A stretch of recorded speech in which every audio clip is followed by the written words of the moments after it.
Hello गाइजहरू म फेरि पनि तपाईँहरूको माझमा नयाँ भिडियो लिएर आएको छु। आज चाहिँ म यहाँ अगाडि सरसफाइ गर्नेछु अनि यहाँ भएको गिटीहरू यता सार्छु अनि म झारहरू वरिपरिको खाल्छु। तपाईँहरूले मेरो भिडियो हेर्नु भएर लाइक अनि सब्सक्राइब गर्नुहोला।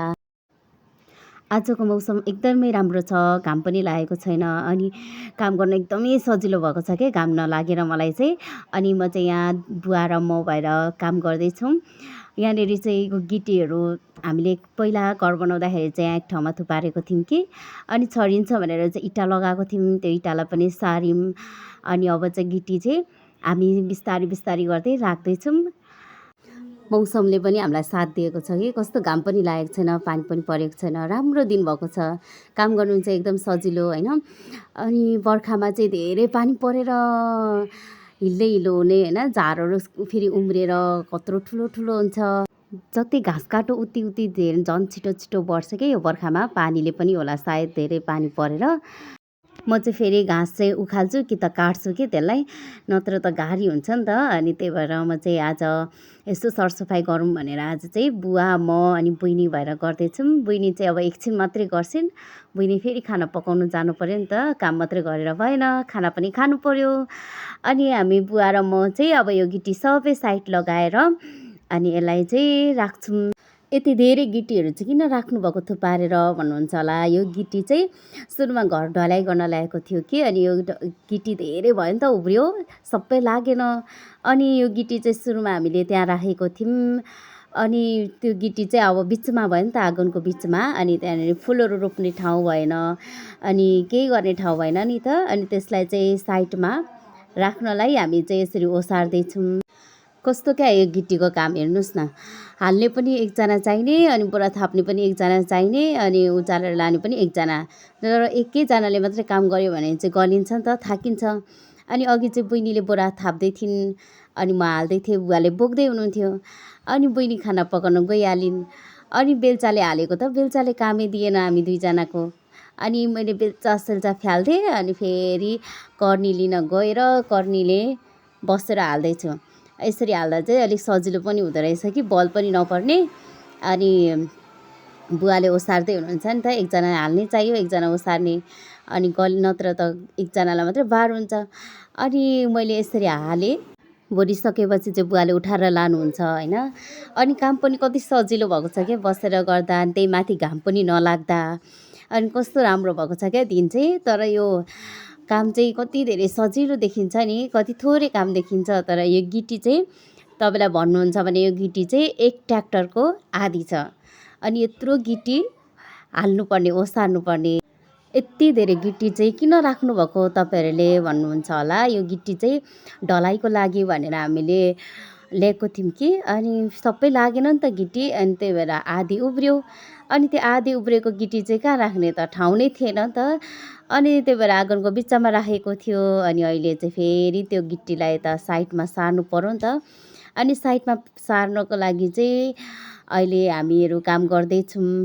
फेरि जुनै पनि काम चाहिँ हेर्दा चाहिँ सजिलो देखिन्छ नि त, तर काम चाहिँ गाह्रो हुन्छ। त्यसरी गाह्रो काम भए पनि सजिलो काम भए पनि आफ्नो मनदेखि काम गऱ्यो भने जुन पनि काम पनि सजिलो हुन्छ, गाह्रो लाग्दैन, छिट्टै सकेको अनुभव हुन्छ नि त। झन् होइन, काम गर्दा झन् काम गर्ने साथी पनि सँगै भयो भने चाहिँ झन् काम चाहिँ गरेको जस्तो फिल हुँदैन नि त, झन् छिट्टो सिद्धिन्छ। अनि आज चाहिँ म बुवा अनि बहिनी पनि थिइन्, बहिनी गइहालिन् खाना बनाउन अनि बुवा र म चाहिँ गर्दैछौँ। बुवाले काम पनि सिकाउँदै हुनुहुन्छ मलाई अनि बुवा पनि काम गर्दै हुनुहुन्छ। अब गिटी चाहिँ भारी हुन्छ नि त, यति हाल्दा पनि ढुङ्गा हो, ढुङ्गा त हो, कति भारी हुने क्या त्यो। अनि म चाहिँ उचालेर लान सक्दिनँ नि त, अनि भरो बुवाले चाहिँ लगेर घोप्ट्याउनुहुन्छ। अनि यति देखिन्छ बोरामा, तर त्यो गिटी चाहिँ कति धेरै भारी हो, उचाल्नु पनि सकिँदैन। अनि म चाहिँ भर्ने मात्रै हो अनि बुवाले चाहिँ लाने हो, बुवाले चाहिँ लाँदै हुनुहुन्छ। यस्तै छ साथीहरू मेरो काम चाहिँ। फेरि काम गर्यो, काम गर्दा गर्दै एकछिन बस्नुपर्छ, थाकिन्छ नि त, काम गरिराख्नु पनि सकिँदैन।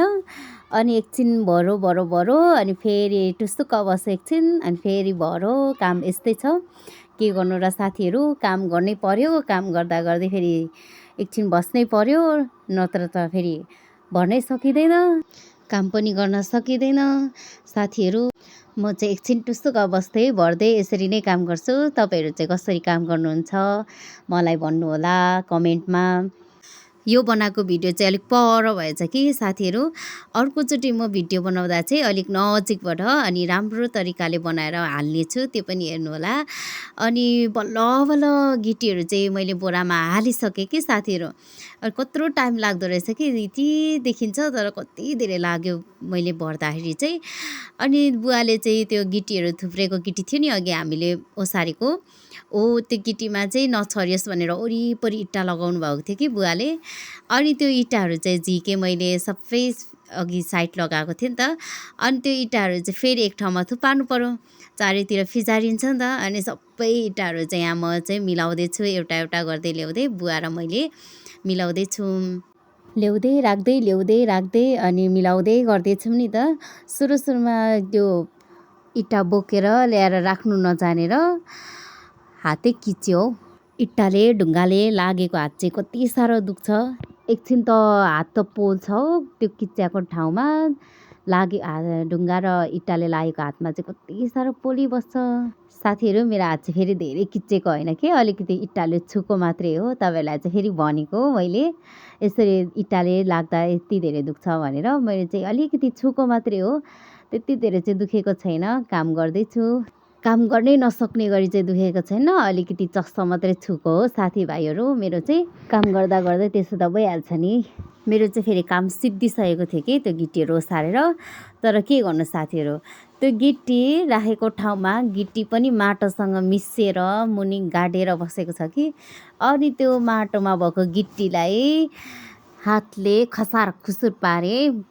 अनि कुखुराले भुताले जस्तो खोसारे जस्तो मैले चाहिँ खसार खुसुर खोजारेर, कर्नीले हुन्छ कि हातले हुन्छ कि निकालेँ, मैले सबै निकालेँ अनि बोरामा हालेँ। अनि त्यसपछि चाहिँ झाडु उखाल्नतिर लागेँ। झार चाहिँ एउटा एउटा गर्दै उखाल्दैछु साथीहरू। हेर्नुहोस् न कति धेरै फोहोरहरू छ त्यो झारले, घाँसले छोपेको। अनि बाँस पनि ती राखिदिनु भएको रहेछ कि, अनि बाँस त छैन, घाँसले सबै छोपेर बाँसै देखिँदैन। अनि त्यो झार उखालेको बाँसले उखाल्नै दिँदैन त। अनि मैले बाँस पनि झिकेँ अनि झार पनि उखालेँ। अनि टायर पनि रहेछ त्यहाँनिर, टायर पनि हाल्नुभएछ, बोरा पनि राख्नुभएको रहेछ त्यहीँनिर। अनि सबै उखाल्दैछु। अनि त्यो वालमा कति धेरै घाँसहरू छ छोपेको आएर। अनि त्यो घाँस मात्रै होइन कि सुटिनी पनि रहेछ। अनि सबै निकाल्दैछु साथीहरू। यस्तै छ हेर्नु न, कति धेरै घारी हुन्छ पानी पर्दा त झन्। यो झरीको मौसममा त झन् झार उम्रेर हैरान लाउँछ। अब काम गर्दै सिमसिम पानी परिरहेछ हेर्नु न साथीहरू। अनि यो सिमसिम पानीमा भिज्दै भए पनि, अलिअलि भिज्दै भए पनि उखाल्दैछु मैले। पानी ठुलो परिरहेको छैन नि त, सिमसिम पानी। अघि त पानी परेकै थिएन, रोकिरहेको थियो। अहिले चाहिँ फेरि पानी सिमसिम मसिनो थोरै सिमसिम पानी परिरहेको छ नि त। अनि अलिअलि भिज्दै भए पनि उखाल्दैछु, अब किनभने सकिन आँट्यो नि त काम। अनि यो झारहरू यति उखालेर सक्छु होला भनेर यहाँ गर्दैछु। फेरि झार धेरै छ अनि सुटिनी पनि छ नि त, अनि कहाँ राख्ने भनेर फेरि तानेर उखालेर मैले चाहिँ बाटोतिर, त्यो पैनीको छेउमा यता बाटोतिर चाहिँ साइड लगाइदिएँ। अनि त्यो साइड लगाइदिइहालेँ होइन। अनि यता चाहिँ कति धेरै झार थुप्रिरहेको छ नि त। अनि यो झार चाहिँ कहाँ राख्ने भनेर सोचिरहेको थिएँ कि। अनि फेरि प्लास्टिकहरू हेर्नु न कति धेरै छ। यो प्लास्टिकहरू, पानीको पाइपहरू सबै प्लास्टिकमाहरू चाहिँ मैले बोरामा खादिदिएँ। यो चाहिँ अब जलाउनु पर्छ नि त। अनि झारहरू बोकेर यता बाटोतिर फ्याल्नलाई हेर्दैछु होइन। अनि पानी परिरहेको छ, ठुलो परेको छैन नि त। अनि छिटो गर्दैछु म पनि कामहरू। अनि काम गर्दैछु। झारहरू चाहिँ बाटोमा उतापट्टि गाडी हिँड्दैन नि त, त्यता छेउमा चाहिँ रोडमा मात्रै हिँड्छ, पिच रोडमा। अनि यता साइडमा चाहिँ पिच छैन नि त। अनि त्यो पिच नभएको साइडतिर चाहिँ मैले चाहिँ झार थुपार्दैछु। अनि झार पनि थुपारिसकेँ, मैले तपाईँलाई देखाएँ। मैले झार कति उखालेँ भनेर देखाएको छु। अनि फेरि बोरा, यहाँ हेर्नु न बोरा छ। यो बोरामा चाहिँ के छ भन्दाखेरि चाहिँ बालुवा छ। किनभने गिटी हामीले यता साइड लगायौँ नि त, अनि बालुवा पनि अलिकति उब्रेको थियो। अनि त्यो बालुवाहरू चाहिँ सबै मम्मीले बोरामा हाल्नुभएको थियो कि मम्मी बुवा भएर बोरामा हालिराख्नु भएको थियो। अनि यो पहिला यता सारिसकेको थियो कि अनि यो बोरा राख्यो भने बोरामा मात्रै राख्यो भने चाहिँ बोरा मक्किन्छ नि त, पछिसम्म रहँदैन।